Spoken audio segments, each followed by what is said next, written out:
1, 2, 3, come on!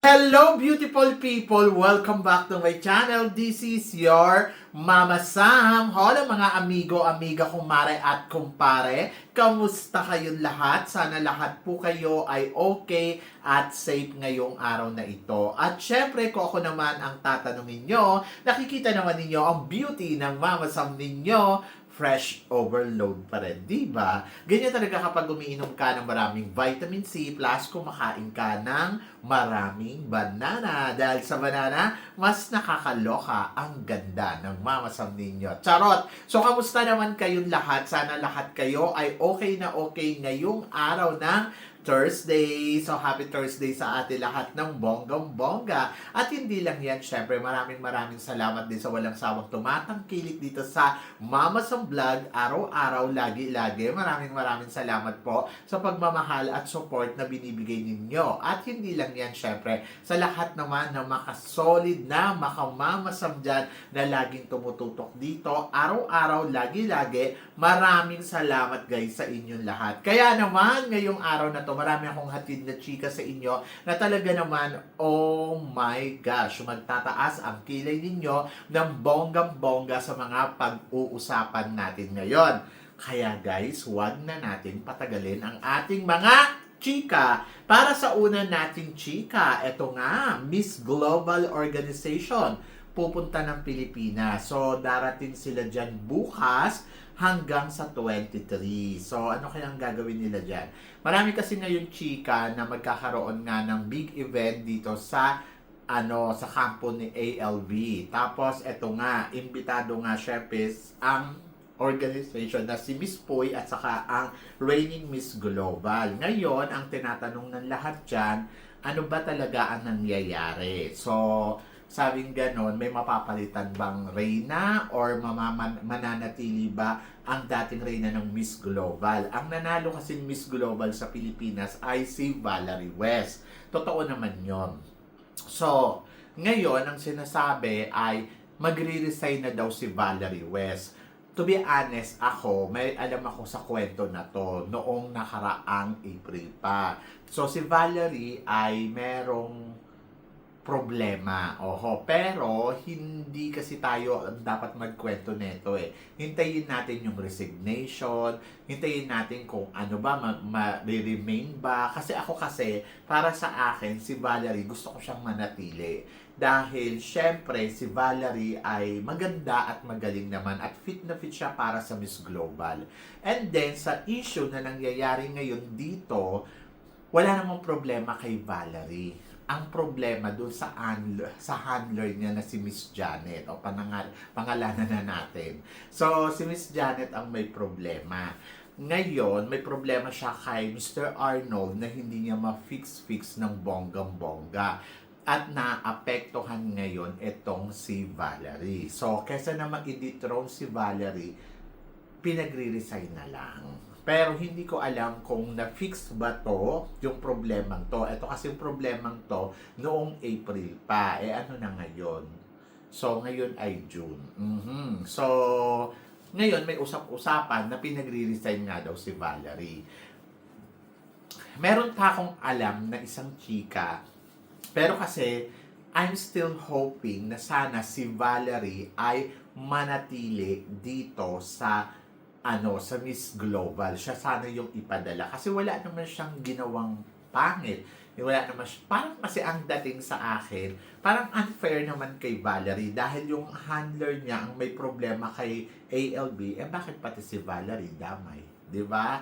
So, yun. So, doon lang ako nalulungkot sa part na yun. Kasi sa totoo lang, deserve ni Valerie na mag-compete sa Miss Global. Oo, at ang laki nun chance ng Pilipinas. Pero kasi, dahil nga si Mr. Arnold ay, ayun nga, hindi nga finifix nung handler niya yung problema kay Mr. Arnold. Kaya nag-decide na si Mr. Arnold na palitan si Valerie. Pero, ang feeling ko naman si Mr. Arnold ay may consideration at naniniwala ako na ang lahat ng bagay ay pwedeng maayos. Kaya umaasa pa rin ako na sa Saturday, si Valerie pa rin yung i-announce nila or else iba na ang lalaban, di ba? So yun. So malalaman natin yan very soon.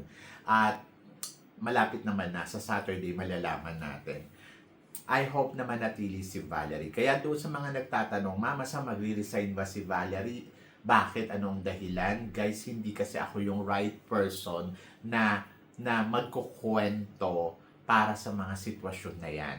Pero yung mga nalalaman ko, according doon, parang yung handler talaga yung may problema. And then, nasa ipit kasi sa desisyon si Mr. Arnold at saka si Valerie. And then, I hope na sana ma-fix nila to at magawan ng paraan talaga na makalaban pa rin si Valerie. But, let's see. And then, sabi gano'n si Michelle Arceo na kaya daw ang ipapalit kay Valerie. Isa pa yan. Actually, yung nalaman ko na gano'n yung sitwasyon, sabi ko, si Michelle Arceo hindi pa hindi pa nakakalaban. Sa totoo lang, hindi pa siya nabibigyan ng laban kasi parang wala namang laban sa Miss Tourism World. And then, sinabi ko doon sa kanila din na bakit hindi na lang si Michelle Arceo yung ipalit kung sakaling hindi na matutuloy si Valerie. Kasi parang feeling ko, pagdating sa beauty at eloquent, may ibubuga naman talaga si Michelle Arceo at marami na rin napatunayan si Michelle Arceo na nag-compete na siya sa iba't ibang klase ng pageant na talagang humahataw talaga. Ayun nga lang, hindi pa nananalo ng title. Pero mostly, talagang nagre-runners up at nakita naman natin, Reyna Hispano-Americana, ang layo ng narating ni Michelle. Tapos pagdating naman dito sa Miss Environment, nag-first runner-up. Kumbaga, subok na talaga ang galing ni Michelle Arceo. Kaya sabi ko, bakit hindi na lang si Michelle Arceo ang ipalit? Pero, meron pa akong nabalitaan na mukhang may isa pa na may parang sasalo doon sa corona. Hindi ko kasi alam kung pwede ko i-chika, pero abangan na lang natin sa Saturday na mukhang ito ang sasalo doon sa corona. At yung corona na mapapalitan doon, mukhang si Michelle Arceo yung ilalagay doon. Hindi ko to confirm, pero confirm ko na ang alam ko may sasalo doon sa corona kung sakaling hindi matutuloy si Basta, abangan na lang ninyo, much better. Kung sakaling si Valerie hindi matutuloy, ang alam ko hindi si Michelle Arceo yung isa sa mga first choice nila. Meron kasing may gusto din na lumaban doon sa crown na yon. Tapos, kung si Michelle Arceo yung ilalagay nila, good. Pero kung iba, wala tayong magagawa. Ayun yung decision nila, di ba? So, wala naman tayong dyan Just wait the announcement on Saturday. So, malalaman na natin yung konting-konti na lang, di ba? So, marami kasi ngayong mga question na hindi tayo ang dapat sumasagot. Dapat sila. Kanila dapat manggaling yung kwento. Ganon. But yung kinukwento ko sa inyo, ayun ay, nag-hope pa rin ako hanggang sa huli na sana ay maayos nila yung sitwasyon. Ayun lang yung pwede kong sabihin, di ba? So yun, kasi di ba may mga lumalabas na rin naman, may mga naririnig kayo. So, nandoon na may sitwasyon na may problema. Pero, nag-hope ako na sana maayos yung problema nila. And then, kung ano man yung problema nila dyan, hindi tayo yung right person na magsalita para doon explain sa inyo kung ano yung problema na hinaharap nila. Siguro kung babanggitin yun ni Mr. Arnold sa Saturday, mas maganda, di ba? At kung maririnig natin galing sa kanila, kung sakaling hindi matutuloy si Valerie. Pero ako, hanggat maaari, gusto kong lumaban pa rin si Valerie. At kung sino man yung papalit kay Valerie, I think it's not Michelle Arceo. Pero isa si Michelle Arceo sa mga niwi-wish ko or nire-request ko na sana si Michelle na lang yung ilagay doon. Kasi parang feeling ko fit na fit siya para doon sa Miss Global. Kung hindi naman, may alam kasi ako na parang siya yung first choice na ilalagay doon. Abangan ninyo kung sino to. Maingay ditong babaeng to dahil nung Miss World Philippines, isa sa mga talagang napag-usapan. Ganon! So, yun. Basta, mga ninyo, malalaman natin yan this coming Saturday. Lahat-lahat. Ayoko na may spoiled yung nila. Mahirap. Hindi tayo yung dyan. And then, para naman sa sumunod natin, chika, Miss Myanmar, pangin mo, malakas ba ang magiging laban niya? Well, umatindi siya ng Miss Myanmar Universe. Obviously, kasi syempre yung yung organization nila ay organization din ng Miss Cosmo.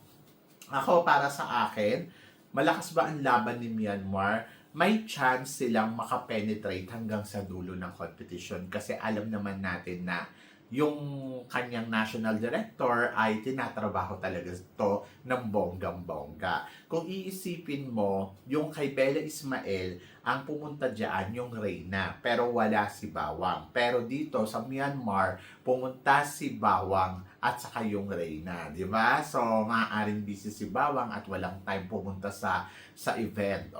So, ganon. So ngayon, ang tinatanong dyan ay, sino ba ang mas malakas, Mama? Sa tingin mo, si Myanmar o si Philippines? Kung patalinuhan ang pag-uusapan, Diyos ko naman, wala sa kalingkingan ang galing at yung kakayahan na mag-penetrate ng todo-todo ni Bella Ismael dito kay Myanmar. Kumbaga parang ang layo-layo ng distance nila. Pero alalahanin din natin, this is a competition. So, kung may strategy game tayo, meron din silang strategy game na pwedeng mas mag-penetrate sa competition kesa sa atin. Sabi ko nga, kung well-prepared din naman ang pag-uusapan, kaya nilang mag-prepare ng bonggang-bongga kasi willing silang gumastos para sa competition. Tayo, medyo may iba yung laban natin Dinadaan natin sa patalinuhan na lang at pagalingan, di ba? So, yon. Pero kasi, dapat sa laro kasi, marunong din tayo dapat dumiskarte, lalo na sa mga laro ng organization. So, yon. So, ayun yung aabangan natin. Kung ito nga bang si Myanmar ay papalo ng bonggang-bongga or mananalong Miss Cosmo ngayong taon na to. Pag nanalo yan, alam na ninyo. So, yun yon. Anyway, good luck. At para naman sa sumunod na chika, Reyna ng MGI All-Stars, si Vanessa Fulgarin, rarampa sa Vietnam. So, anong chika mo dito, Mama Sam? Well, congratulations. Bongga yan. Kung pupunta siya ng Vietnam. At kung ano man yung business nila doon, hindi natin alam. Pero for sure, para mag-promote ng MGI All-Stars. Ayun yon. Ayun yung business nila dyan sa Vietnam. And then, maaaring yung next edition dyan gawin or what. So, abangan na lang natin kung ano ang gagawin dyan. Baka naman kasi itong si Miss Vietnam na second runner-up ay iniimbitahan niya yung mga kapwa niya Reyna to promote para sa MGI All-Stars. At kasama na nga doon, syempre, yung title holder. Di ba kaya nga nilang gumastos ng magkanong milyon-milyon para sa botohan Syempre, kaya din nilang gumastos para sa mga Pero, alam mo, sa totoo lang, minsan, kung iisipin mo, kung magtapos sila ng pera, wag gas, di sana, tabi na lang nila kasi in the future, nakakaloka. Anyway, congratulations at wish all the best para kay Vanessa Fulgarin at sa mga eksena pa niya na magaganap dyan. Diba? So, yon. So, para naman sa sumunod natin, chika, Miss Universe Myanmar 2026, Mama Sam, tingin mo, may laban ba sila sa Miss Universe? To be honest, wala. Charot. Yung Philippines nga hindi natin pa sure kung mananalo tayo Sila pa kaya. Anyway, kung kaya nilang pumasok sa top 30, total 30 naman, gawin nila yung makakaya nila. Maghanda sila ng bonggang-bongga. I-prepare nila yung sarili nila. May ganda naman yung nanalong Miss Myanmar, pero kasi yung kanilang powerhouse, ayun doon sila nagkukulang. At medyo doon sila mahina. Iba pa din kasi syempre yung powerhouse ng Pilipinas. Ilan na bang kandidata sa Myanmar na akala natin magpipenetrate na sila sa top 30, sa ibang pero hindi sila nagwawagi, di ba? Hindi sila nakakalusot. Pero ngayon, kung gagalingan at paghahandaan ng bonggang-bongga, sabi ko nga sa inyo, kaya naman nila makipaglaro sa totoo lang, lalo na in business term, kaya nilang makipaglaro, kaya nilang magbaksa, kaya nilang bumoto. Di ba, ito lang mga nakaraan, talagang todo-todo ang pagboto nila sa Miss Grand, di ba, sa ibang pageant. And then ngayon, sa Miss Universe, kaya din nilang gawin yan. And then, tignan natin kung anong preparasyon na gagawin ng pambato ng Myanmar sa Miss Universe. Pero isa lang nasisiguro ko, may hirapan pa rin sila pumasok sa top 30. Kailangan talaga puspusan na paghahanda kasi Miss Universe to, di ba? So, yon. And good luck sa Myanmar. At mukha namang may ganda naman yung kanilang pambato. And then, para naman sa sumunod na chika, eto nga, nagiging maintriga ang mga sitwasyon ngayon dito sa Myanmar dahil may nag-comment sa amin gano'n, matalino ang Myanmar sa pag-imbita kay Atisa bilang hurado. Gamit siya bilang media pound dahil sa media pound na ito ay napakataas ng responsibilidad na hindi makalusot ang Miss Universe Myanmar. Alam na ng lahat ang karakter at moralidad ni Atisa. Hindi niya kailanman hahayaang makuha ng ibang bansa ang corona mula sa sarili niyang bansa. Pero may sumagot din, sabing ganon, hindi yan totoo. Hindi lang siya inimbitahan para sa isang atensyon ng media. Sa totoo lang, marami siyang tagahanga sa Myanmar at napakasikat niya dito mula noong 2018. Sa totoo lang, mas gusto siya ng mga tagahanga ng Myanmar kaysa kay Catriona Gray. Mahal siya ng mga tagahanga ng Burmese. Ngayong gabi, finals night, kaya suportahan na lang natin. Okay, so may nagsasabi na matalino ang Myanmar para mapag-usapan at alam mo yon. Pero syempre, alam naman daw ni Atisa Manalo na kung paano kukuha ng reyna na hindi nila hayaan ng mas Kumbaga siguro, isa to sa mga tagahanga ng isa sa mga kandidata dyan sa Myanmar na alam mo yon, may manok na another. Yung ganon. Na parang pili nila ito yung dapat manalo kasi malakas, di ba? Pero ang sinasabi niya na parang hindi to papanalo ni Atisa kasi hindi papayag. Alam naman natin yung character, mga tipong ganon.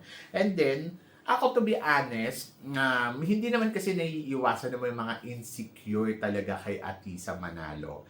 Para lang yan si Natalie Glebova. Minsan ayaw natin si Natalie Glebova na kapag siya ang host or siya yung guest or siya yung judge sa isang pageant, talagang nagtataas din ng kilay ang mga ilang taga Pilipinas kay Natalie Glebova kasi parang piling nila, nako, hindi naman to proper magbigay ng di ba? Sabi ganon. Pero ako, para sa akin, hindi naman natin may aalis sa mga ibang tao na mag-isip ng ganyan. So, siguro, insecure lang. Ganon, di ba? So, or ayaw niya kay Atisa. Pero ako, para sa akin, Atisa Manalo, talagang noon pa man marami ng tagahanga. Yan, kahit naman dito sa Thailand, marami din tagahanga si Atisa. Na alam mo yun, natutuwa sila kay Atisa kasi nagagandahan. Kahit nga yung Miss Universe, wala silang inabangan kundi si Atisa Kasi, iba talaga yung impact ni Atisa in fairness, hindi lang sa Pilipinas, kundi sa iba't ibang klase ng bansa ng Asia, di ba? Kumbaga, kahit nga sa Vietnam, may tagahanga din siya. So, yun. So, hindi nawawala yon. At bongga talaga ang isang Atisa Manalo panalo. Kaya nga siya naka-top 5 sa Miss Universe kasi bongga talaga siya, no? Anyway, congratulations syempre kay Atisa Manalo dahil mainit na naman siyang pinag-uusapan. Lagi-lagi. O, di ba? So, yun. So, para naman sa sumunod natin, chika, eto nga, nako, Natalie Glebova, pinuri, syempre, si Bea Milan Windorsky. Anong masasabi mo dito, Mama Sam? Well, ang masasabi ko ay bongga. Bongga ang beauty ni Bea Milan Windorsky. kahapon dito sa Myanmar, talagang grabe. Yung alam mo yun, yung iba talaga yung impact nila kay Bea Milan-Windorski at nanalo nga si Bea Milan-Windorski na isa sa mga special award na ibinigay sa mga audience na ngayon ay iniintriga ng bonggang-bongga na para bakit kailangan may award? Bakit kailangan bigyan ng award? Candidates ba siya? Naluloka ako sa inyo, kayo bigyan ng appreciation yung kandidata natin, nagrereklamo kayo. Pag wala namang ginawa, nagrereklamo pa din kayo. Ano ba talaga? So ako para sa akin, appreciation yung ibinigay ng Myanmar kay Bea Milan-Windorski na pinili nila na isa sa mga pinakamagandang magdala ng damit doon sa Myanmar last night. And then, hindi naman ko masisisi yung Myanmar kung bibigyan ng special award si Bea Milan dahil talaga namang kakaiba yung ganda. So, kinuha na rin ni Bea Milan Windorski ang pagkakataon na yon o yung spotlight na yon na makita siya ng buong mundo. So, ang pagpunta dyan ni Bea Milan Windorski, malaking impact yan sa mga magiging kandidata sa Miss Universe ngayong taon na to. Kasi syempre, iba talaga yung dating. Kaya, ang bongga. Plus, nandoon na binati pa ni tawag dito, ni Natalie Gribova ng bonggang-bongga at nagustuhan niya si Bea Milan Windorski. Kaya, grabe na to. So, yun. So, patunay lang to na talagang iba talaga yung dating ng isang Bea Milan Windorski sa mundo ng pageantry. Maraming mga Pilipino na parang hindi sila naniniwala kay Bea dahil kesyo ganito, kesyo ganyan. But guys, napakaswerte natin dahil pinili tayo ni Bea at pinili niyang ilaban ang Pilipinas sa Miss Universe, di ba? So, yon. So, abangan natin kung ano yung kayang ipakita ni Bea sa entablado. Hindi ko naman sinasabi na sure win na tayo. Pero kung si Natalie Glibova, sinasabi niya na, nako, mukhang mananalo na naman ang Pilipinas, ay ako ang masasabi ko, kailangan maghanda ni Bea dahil mas malaki at mas mataas ang expectation sa kanya ng mundo. So, yan. So, nakakaloka, di ba? So, basta wish all the best para kay Bea Milan Windorski at malalaman natin yan very soon. So, yan. So, kayo guys, ano guys ang masasabi ninyo dito sa mga pinag-uusapan natin ngayon? I-comment below mo yan para at least malaman ko naman kung ano naman ang chika mo dito sa mga tinatalakay natin. Syempre, maraming salamat po sa inyong lahat sa love and support na binibigay ninyo. Syempre, dito sa channel ko at sa mga hindi pa po nakaka-follow at nakaka-subscribe, please don't forget to click like and subscribe my channel at i-click nyo na rin po ang notification bell to more updated syempre sa aking mga chika. Sabi ng ganon, always keep smiling and laban lang. So guys, hanggang dito na lang, hanggang sa muli nating chikahan. See you tomorrow. Thank you guys.